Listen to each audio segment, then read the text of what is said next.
بسم اللہ الرحمن الرحیم۔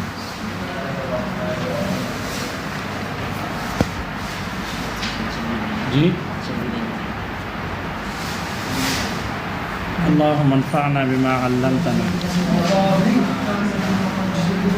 وعلمنا ما ينفعنا اللہم الہمنا مراشد امورنا وقنا شرور انفسنا ربنا تقبل منا انك انت السميع العليم۔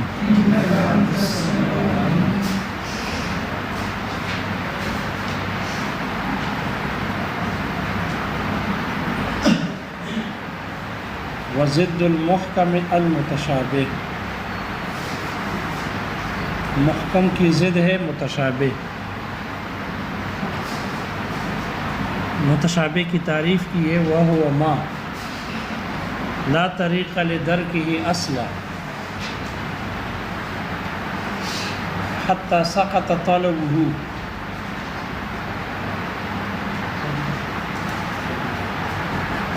متشابہ یہ ضد ہے محکم کی۔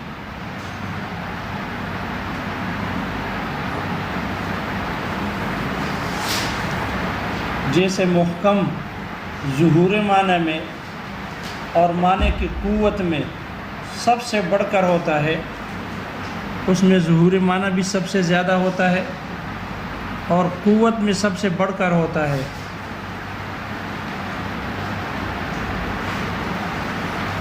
کلام کی مراد مکمل واضح اور ظاہر ہوتی ہے، اسی کے مقابل میں متشابہ ہے جس میں خفائے معنی مجمل سے بڑھ کر ہوتی ہے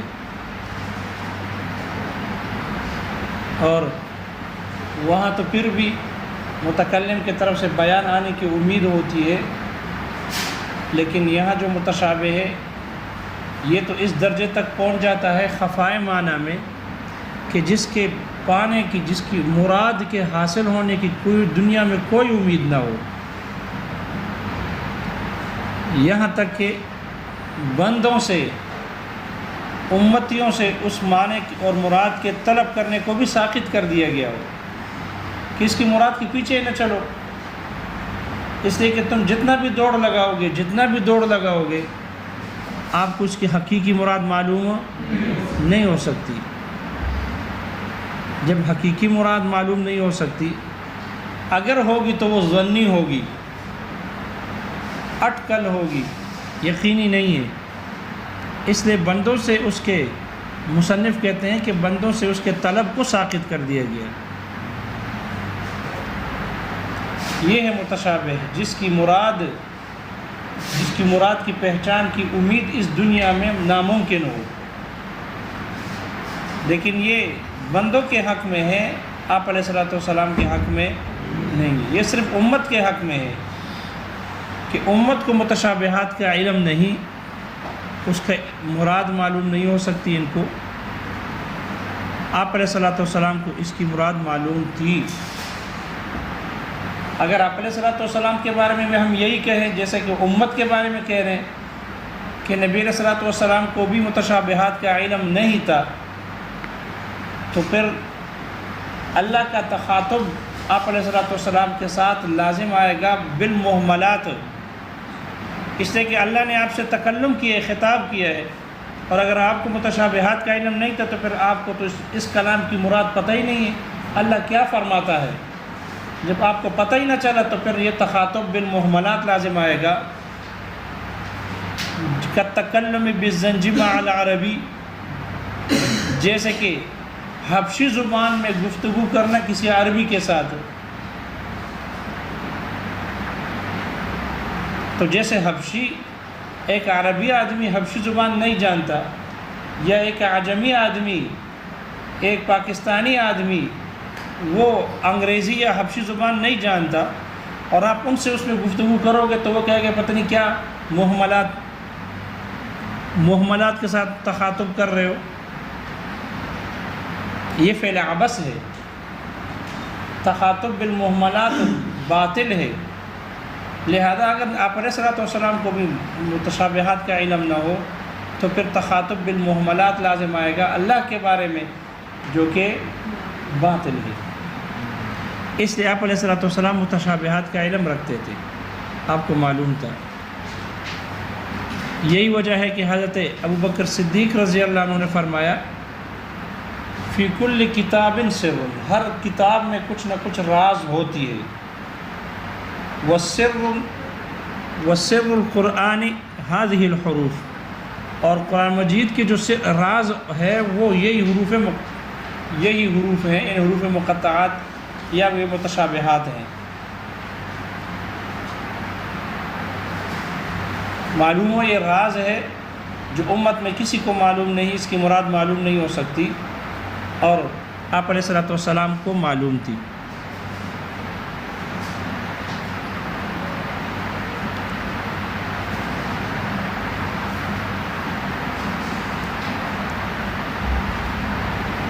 متشابہات کا علم آپ علیہ الصلوۃ والسلام کو ہے اور امت میں کسی کو نہیں ہے، یہ جمہور کا قول ہے۔ جمہور قاضی ابو زید دبوسی، علامہ فخر الاسلام بزدوی، شمس العلماء اور متاخرین کی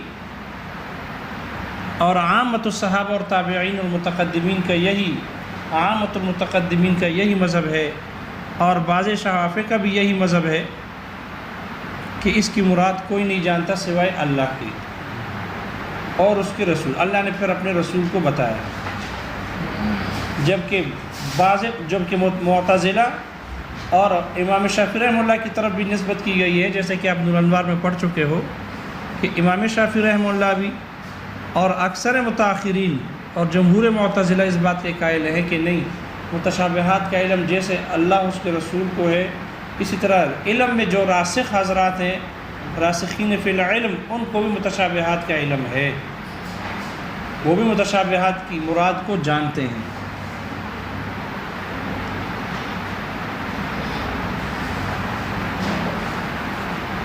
دونوں کا استدلال کتاب اللہ کی آیت سے ہے۔ اللہ تعالیٰ نے فرمایا وَمَا يَعْلَمُ تَأْوِيلَهُ إِلَّا اللَّهُ۔ جمہور حضرات کہتے ہیں کہ الا اللہ پر وقف واجب ہے، متشابہات کی مراد کوئی نہیں جانتا سوائے اللہ کے، یہاں وقف واجب ہے۔ والراسخون فی العلم، یہاں سے نئی بات شروع ہو رہی ہے۔ والراسخون فی العلم یہ مبتدا ہے، یقولون آمنا بہ یہ اس سے خبر ہے، تو یہ جملہ مستانفہ ہے، اور یہاں سے نئی بات شروع ہو رہی ہے، اور وہاں پہلا والی کلام جو ہے وہ الا اللہ پر وقف واجب ہے، وہاں بات ختم ہو گئی۔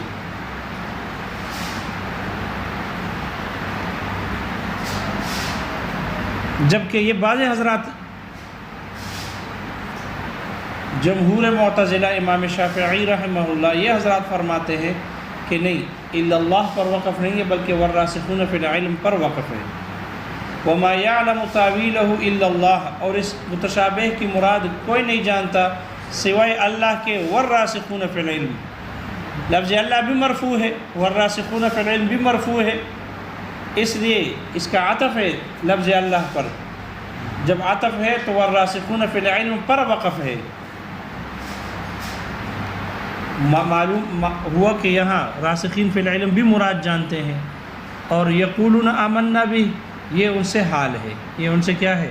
حال ہے۔ تو ایک ہی آیت ہے، دونوں سے استدلال کرتے ہیں۔ جمہور کہتے ہیں الا اللہ پر وقف واجب ہے، اور بعض متاخرین اور یہ جو شوافع ہے اور جمہور معتزلہ ہے یہ حضرات کہتے ہیں کہ نہیں، والراسخون فی العلم پر وقف ہے، اور یہ بھی کتاب اللہ کی متشابہات کی مراد کو جانتے ہیں۔ کوئی اختلاف سمجھ میں آ گیا؟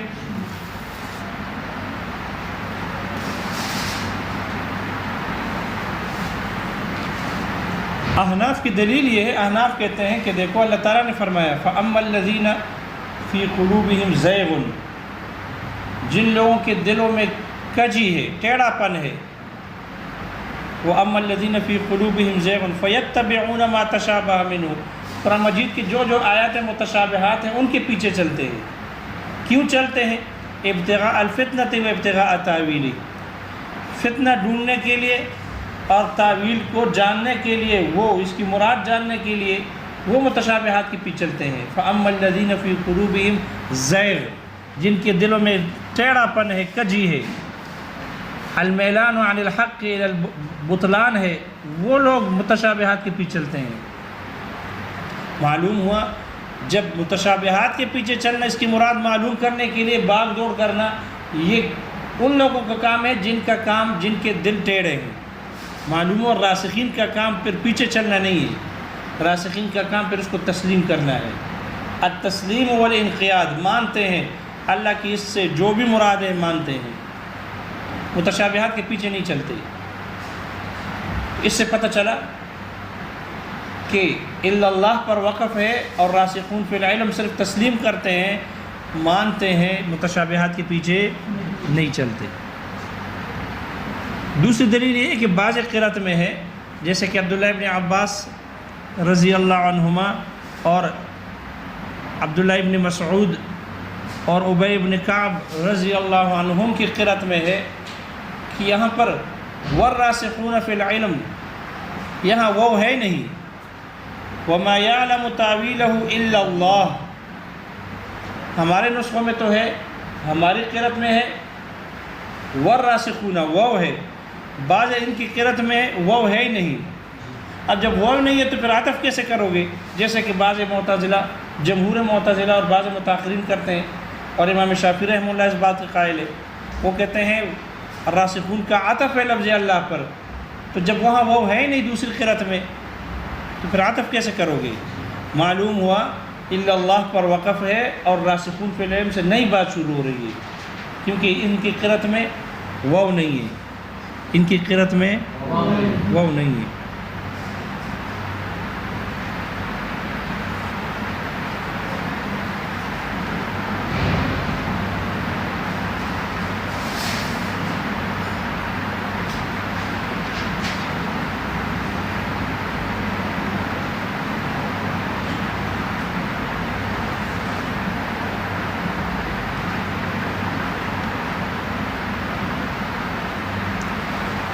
تیسری دلیل یہ ہے کہ واو ہے نہیں، یا واو ہے لیکن اس سے پہلے یقول لفظ ہے ایک اور قرأت میں، وما یعلم تاویلہ الا اللہ ویقول الراسخون فی العلم،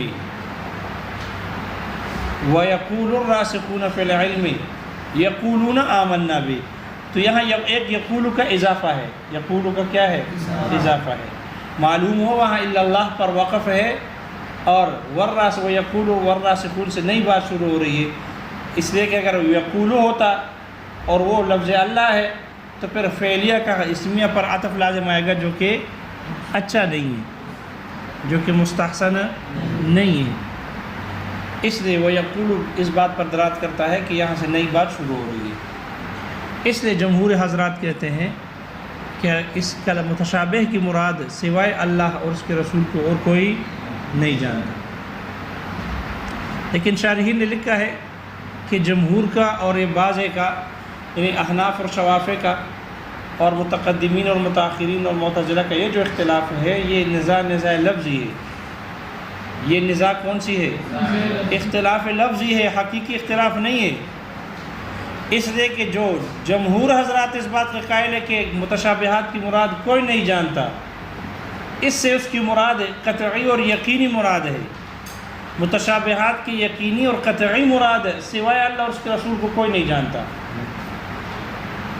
اور یہ جو متاخرین اور جمہور معتزلہ اور امام شافعی رحمہ اللہ اس کے راسخین کے پر وقف کو مانتے ہیں، اور وہ کہتے ہیں کہ یہ راسخین فی العلم بھی مراد جانتے ہیں، ان سے ان کی مراد یہ ہے کہ مراد ظنی جانتے ہیں، مراد ظنی جانتے ہیں۔ تو جس کی ہم نفی کر رہے ہیں وہ اس کا اس بات نہیں کر رہے، اور جس کا وہ اس بات کرتے ہیں ہم اس کی نفی نہیں کرتے، تو پھر لڑائی کی کیا ضرورت ہے؟ زندہ باد اور مردہ باد۔ اس لیے زندہ باد اور مردہ باد کی ضرورت نہیں ہے، اختلاف ہے ہی نہیں حقیقی۔ اختلاف تب ہوتا جب ہم حقیقی مراد کی نفی کرتے اور وہ حقیقی مراد کا اس بات کرتے، اختلاف حقیقی تھا۔ یا ہم ظنی مراد کی نفی کرتے، اس بات کرتے، نفی کرتے، اور وہ ظنی مراد کا اس بات کرتے ہیں تو تب اختلاف ہوتا. تب کیا ہوتا؟ حقیقی اختلاف ہوتا، نزاع حقیقی ہوتا. حالانکہ ہم جو ہے وہ حقیقی مراد کی نفی کرتے ہیں اور وہ ظنی مراد کا اس بات کرتے ہیں، لہذا ان میں کوئی اختلاف نہیں. اس لیے ان میں جو نزاع ہے یہ نزاع لفظی ہے. البتہ ہمارے مذہب پر اشکال ہوگا. ہمارے مذہب پر اشکال ہے کہ جب آپ کا مذہب، جمہور کا مذہب یہ ہے متقدمین کا کہ متشابہات کی مراد اللہ اور اس کے رسول کے علاوہ کوئی نہیں جانتا، تو پھر متشابہات کے نازل کرنے کا فائدہ کیا ہو گیا؟ اس لیے کہ معنی ہی معلوم نہیں ہے، معنی لغوی معلوم نہیں ہے، یا معنی لغوی معلوم ہے معنی مرادی معلوم نہیں ہے، تو پھر نازل کرنے کا فائدہ کیا ہے؟ قرآن مجید تو اس لیے نازل کیا گیا تاکہ کوئی اس کو پڑھے، سمجھے اور اس کی مراد پر عمل کرے. جب اس کی معنی ہی معلوم نہیں ہے یا معنی معلوم ہے مراد معلوم نہیں ہے تو پھر کوئی اس متشابہ پر عمل کر سکتا ہے؟ نہیں کر سکتا. تو پھر نازل کرنے کا فائدہ کیا ہے؟ قرآن مجید تو دستور ہے، دستور للعمل، یہ تو عمل کرنے کے لیے دستور ہے، اس لیے نازل کیا گیا تاکہ اس کو پڑھا جائے، سمجھا جائے اور عمل کیا جائے. اور جب اس کی مراد کوئی نہیں جانتا تو پھر اس کے نازل کرنے کا کوئی فائدہ. تو معترض کہتے ہیں کہ جب آپ کے نزدیک متشابہات کی مراد سوائے اللہ اور اس کے رسول کے کوئی نہیں جانتا تو پھر ان آیات متشابہات کے نازل کرنے کا فائدہ کیا ہوگا؟ اشکال آ رہے سمجھ میں؟ اس کا جواب دیا کہ متشابہات کے نزول کا فائدہ الابتلاء، ابتلاء ہے، آزمائش ہے. اس لیے کہ لوگ دو طرح کے ہیں، لوگ دو طرح کے لوگ ہیں. ایک قسم کے لوگ وہ ہیں جو جاہل ہیں، تو جاہل لوگوں کو حکم دیا گیا کہ آپ تعلیم حاصل کرو، علم حاصل کرو، اور وہ نہیں حاصل کر رہے، وہ علم سے بھاگ رہے ہیں، بڑی مشکل سے داخلہ بھی ہو گیا، وہ علم سے بھاگ رہے ہیں. ان کو آزمایا جاتا ہے کہ آپ نے علم حاصل کرنا ہے، نہیں حاصل کرو گے تو جاہل مرو گے، گناہگار ہوں گے. اس لیے کہ اتنا علم تو فرض ہے نا، حلال حرام معلوم ہو، یا آدمی جس میدان میں ہو کاروبار کر رہے ہیں تو اس کے متعلق تو علم کا حاصل کرنا فرض ہے، اور وہ اس سے جاہل ہو تو ضائبت حرام میں پڑے گا، سود کا مرتکب ہوگا. اس لیے جاہل کو آزمایا جاتا ہے علم کے حصول تحصیل پر کہ وہ علم کو حاصل کرے، نہیں کرے گا تو اس کی پٹائی ہوگی. اور عالم کو بھی آزمائش ہے. دوسری قسم کے جو لوگ ہیں وہ علماء ہیں، ان کی بھی آزمائش ہے، اور ان کی آزمائش ہے کہ خدا کے لیے آگے نہ جاؤ، خدا کے لیے زیادہ علم حاصل نہ کرو، زیادہ علم حاصل نہ کرو. معاذ آپ مستثنیٰ ہو. اس لیے کہ جس کو علم کی جستجو لگ جائے، چسکا لگ جائے، تو وہ ہر چیز کے پیچھے لگتا ہے. اس کی کیا حکمت ہے، اس میں کیا وجہ ہے، اس کی علت کیا ہے، یہ اس طرح کیوں ہے. تو جب ہر چیز کو معلومات کے پیچھے لگے گا تو اس کے سامنے متشابہات بھی آئیں گے، پھر متشابہات کے پیچھے بھی لگے گا. حالانکہ وہاں روک دیا گیا. متشابہات کے کچھ علوم ایسے رہ گئے جن کی خبر نہیں دی گئی، اب وہ اس کے پیچھے لگے گا تو اس کی آزمائش ہے. عالم کی کیا ہوگی؟ آزمائش ہے کہ ہر چیز کے پیچھے نہ لگے. اس لیے ہر علم بتانے کی نہیں، ہر علم بتانے کی نہیں. یہی وجہ ہے، آپ پڑھو گے حدیث، اگر پڑھو گے، حضرت ابو ہریرہ رضی اللہ عنہ فرماتے ہیں کہ ہم نے آپ علیہ الصلوۃ والسلام سے دو قسم کے علوم حاصل کیے. ایک علم وہ ہے جو ہم نے پھیلا دیا، دوسرا علم وہ ہے کہ اگر میں بتا دوں تو یہ لوگ میرے حلق کو کاٹ دیں گے، یہ لوگ میرے کیا کر دیں گے.